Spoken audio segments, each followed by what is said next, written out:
चुटकी भर से नूरा लगावते बाबा, बेटी हो जाई है पराई।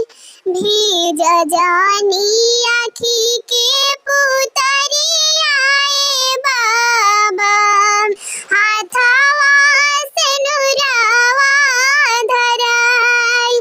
भीज जा